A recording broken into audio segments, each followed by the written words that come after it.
பொதுவாக வந்து பார்த்தீங்க அப்படின்னா இந்த பூமி வந்து சுற்றினா தான் நாம் வந்து எல்லாம் கரெக்டாக ஒர்க் பண்ண முடியும் அப்படிங்கிறது எல்லாருக்குமே வந்து தெரிஞ்ச விஷயம். நாம் மட்டும் இல்லை, இந்த உலகத்தில் சுற்றி உள்ள எல்லாமே வந்து ஒர்க் பண்ண முடியும் அப்படிங்கிறதும் வந்து எல்லாருக்குமே நல்லா தெரிஞ்ச விஷயம். இந்த பூமி சுற்றுறது நின்று போச்சு அப்படின்னு சொன்னால் நாமெல்லாம் வந்து ஒரு சர்டைன் ஸ்பீடில் வந்து ஈஸ்ட் டைரக்ஷனை நோக்கி தூக்கி எறியப்படுவோம் அப்படிங்கிறதுக்கெலாம் ஒரு சயின்ஸ் இருக்குது. சரி, இந்த சயின்ஸ்லாம் இருந்துட்டு போட்டும். இந்த பூமி வந்து ஒரு சர்டைன் ஸ்பீடில் வந்து இந்த சன்னை வந்து ரொட்டேட் ஆகிட்டே இருக்குது. கரெக்டாக இந்த உலகம் சுற்றுறதுல இருந்து இந்த உலகத்துக்குள்ளே உள்ள முக்கால்வாசி பார்ட்டிகிள்ஸ் வந்து சுற்றிக்கிட்டு இருக்குது. ஸோ சுற்றிக்கிட்டு இருக்கிறதுனால தான் இந்த உலகமே வந்து இயங்கிட்டு இருக்கு இல்லையா. இந்த பூமி சுற்றுதுன்னு சொல்கிறத விட ஒரு ஆட்டமில் அதோட நியூக்ளியஸை சுற்றி ஒரு எலக்ட்ரான் வந்து ரொட்டேட் ஆகிக்கிட்டு இருக்குங்கிறத வந்து எல்லாருக்குமே தெரிஞ்ச விஷயம். ஸோ அதை பொறுத்து தான் என்ன ஆகுதுன்னா ஒவ்வொரு ஆட்டம்ஸ் ஒவ்வொரு மாலிகுல்ஸும் வந்து இயங்கிட்டு இருக்குது. இந்த உலகமே வந்து அதை டிபெண்ட் பண்ணி தான் இருக்குங்கிறது நமக்கு ரொம்ப சின்ன அந்த எலக்ட்ரான் அண்ட் ஆட்டம் அந்த விஷயத்துலேருந்தே நமக்கு தெரிஞ்ச விஷயம். அதில் ஆரம்பித்து நமக்கு மிகப்பெரிய அளவில் பார்த்தீங்க அப்படின்னா வந்து எந்த இடத்துலையுமே வந்து ரொட்டேட் ஆகிட்டு இருக்கக்கூடிய ஒரு விஷயம் இருக்குது அப்படின்னு சொன்னால் பார்த்தீங்க அப்படின்னா அதில் வந்து ஒரு மேத்தமெட்டிக்கல் பிரின்சிபல் அப்படிங்கிறது வந்து அப்ளை பண்ணுறாங்க. அதுதான் என்ன அப்படின்னு பார்த்தீங்கன்னா கேர்ள் வெக்டார் அப்படின்னு சொல்லுவாங்க. எப்படி போன வீடியோவில் நம்ம டைவர்ஜென்ஸ் அப்படின்னா லீக்கிங் அப்படின்னு சொல்லி சொன்னோமோ அதே மாதிரி கேர்ள் அப்படிங்கிறது பார்த்தீங்கன்னா it's a measure of a tendency of a quantity to rotate or twist. ஒரு குவான்டிட்டியால் ரொட்டேட் ஆகவோ அல்லது ட்விஸ்ட் ஆகவோ சர்டன் ஆக்சிஸில் முடிஞ்சுது அப்படின்னு சொன்னால் அதை நம்ம என்ன சொல்லலாம் அப்படின்னு பார்த்தீங்கன்னா கேர்ள் ஆஃப் அ வெக்டார் அப்படிங்கிற கான்செப்ட் அப்ளை பண்ணி அதோட ரொட்டேஷனல் குவான்டிட்டி என்ன அப்படிங்கிறத கண்டுபிடிச்சிடலாம். அது என்ன அப்படிங்கிறத அடுத்தடுத்து நான் தெளிவாக சொல்கிறேன். ஸோ அந்த கேர்ள் அப்படிங்கிறதுக்கான எக்ஸ்ப்ளனேஷன் என்ன, அது எப்படிலாம் எங்கெல்லாம் அப்ளை ஆகுது, நம்ம சுற்றி இருக்கிற டே டு டே லைஃப்பில் எங்கெல்லாம் நடந்துட்டுருக்கு அப்படிங்கிறத இந்த வீடியோவில் பார்க்கலாம் வாங்க. ஸோ ஃபர்ஸ்ட் நீங்கள் பார்க்குறது என்ன அப்படின்னு பார்த்தீங்கன்னா ஒரு இது வந்து ரொட்டேட் ஆகிட்டு இருக்கு இல்லையா. ஸோ காம்ப்ளெக்ஸாக வந்து ரொட்டேட் ஆகிட்டு இருக்குது. ஸோ இதுக்கு பின்னாடி முதல் பெரிய சயின்ஸ் இருக்கும். ஸோ இதெல்லாம் நம்ம அடிக்கடி ரொம்ப நேரம் பார்த்துட்டு இருந்தோம்னா நம்ம கண்ணெலாம் வந்து ஒரு மாதிரி ஆற மாதிரி இருக்கும் இல்லையா. ஸோ நமக்கே வந்து ஒரு மாதிரியான ஒரு ஃபீலிங் கிடைக்கும் கண்டிப்பாக எல்லாருக்குமே. ஸோ இது வந்து பார்த்திங்க அப்படின்னா ஒரு ரொட்டேஷனல் வெக்டார் அப்படிங்கிற மாதிரி நம்ம சொல்லலாம். ஸோ அடுத்ததாக பார்த்திங்க அப்படின்னா வந்து ஒரு எலக்ட்ரான் வந்து நியூக்ளியஸை சுற்றி ரொட்டேட் ஆகிட்டு இருக்குது.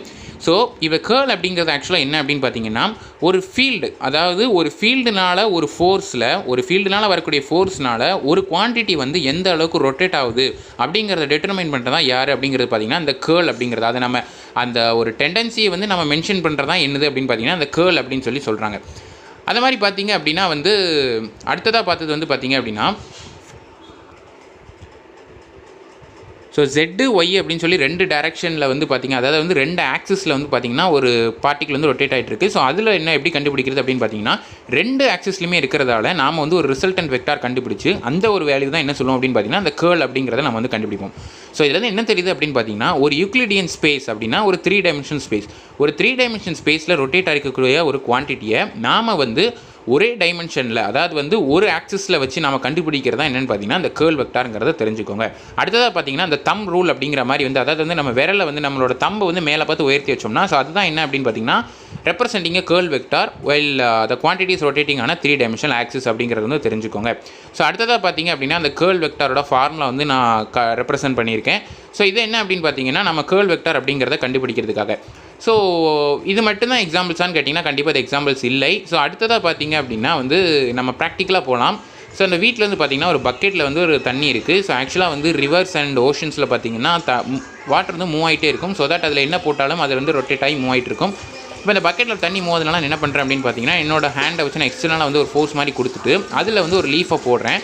ஸோ போட்டோன்னே என்ன ஆகுது அப்படின்னு பார்த்தீங்கன்னா அந்த லீஃபும் வந்து ஒரு டேரெக்ஷனில் ரொட்டேட் ஆக ஆரம்பிக்குது. கரெக்டாக. ஸோ இதுதான் நம்ம பேசிக்கலாகவே என்ன சொல்கிறோம் அப்படின்னு பார்த்தீங்கன்னா இந்த கேர்ள் வெக்டார் அப்படின்னு சொல்கிறோம். இந்த கேர்ள் வெக்டார் மெயினாக அப்ளை ஆகிறது எங்கே அப்படின்னு பார்த்தீங்கன்னா இந்த ஃப்ளூ ஆகிட்டு இருக்கக்கூடிய ஃப்ளூவிட்டில் தான் வந்து இந்த கேர்ள் அப்படிங்கிறத வந்து நம்ம அப்ளை பண்ணுறோம்.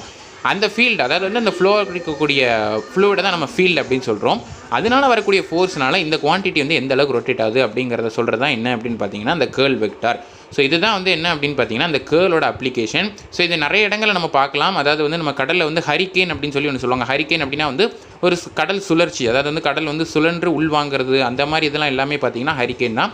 ஸோ சென்டர் ஆஃப் த பொசிஷனில், அதாவது வந்து சென்ட்ரல் ஆக்சிஸ்லேருந்து எந்த அளவுக்கு இதோட ஃபோர்ஸ் அப்படிங்கிறது அப்ளை ஆகுதுங்கிறது தான் வந்து என்னென்னு பார்த்தீங்கன்னா இந்த curl of a vector. So நிறைய எக்ஸாம்பிள்ஸ் இந்த மாதிரி சொல்லலாம். ஸோ உங்களுக்கு தெரிஞ்ச எக்ஸாம்பிள்ஸ் நீங்களும் வந்து உங்களுக்கான டவுட்ஸ் உங்கள் சஜஷன்ஸ் வந்து கமெண்ட்ஸில் லீவ் பண்ணிகிட்டே இருங்க, சரிங்களா. ஸோ அதனால் நம்ம அது ஸோ தட் நம்ம முடிஞ்ச அடுத்த வீடியோவில் அந்த மாதிரி நம்ம நிறைய டிஸ்கஸ் பண்ணலாம். ஸோ இப்போ புரிஞ்சிருக்குங்கிறத நினைக்கிறேன். ஸோ இதுதான் வந்து என்னென்னு பார்த்தீங்கன்னா கேர்ள் வெக்டார் அப்படிங்கிறதோட பெஸ்ட் எக்ஸாம்பிள் அண்ட் ஆல்சோ அந்த பெஸ்ட்டு அப்ளையிங் கான்செப்ட், சரிங்களா. ஸோ இதனால் வந்து எல்லாத்தையுமே வந்து புரிஞ்சு படிங்க. ஸோ இந்த மாதிரி என்ன மாதிரியான ப்ராக்டிகல் வீடியோஸ் வேணுங்கிறத வந்து கமெண்ட்ஸில் லீவ் பண்ணிகிட்டே இருங்க. உங்களுக்காக நான் கண்டிப்பாக வீடியோஸ் தொடர்ந்து கொடுத்துட்டே இருப்பேன் சொல்லிக்கிறேன். ஸோ லைக் பண்ணுங்கள், இந்த வீடியோவை ஷேர் பண்ணுங்கள், கமெண்ட் பண்ணிகிட்டே இருங்க உங்கள் சஜஷன்ஸை. ஸோ எல்லாருக்கும் ஷேர் பண்ணிகிட்டே இருங்க. ட்விட்டர், இன்ஸ்டாகிராம் அக்கௌண்ட் லிங்க்கில் இருக்குது, கண்டிப்பாக போங்க, ஃபாலோ பண்ணுங்கள். அங்கேயும் உங்களோட ஐடியாஸை தெரிவிங்க. ஸோ நாளைக்கு இதே மாதிரி இன்னொரு வீடியோவில் பார்க்குறேன். Until then bye, cheers, stay home, stay safe, and thank you so much for வாட்சிங்.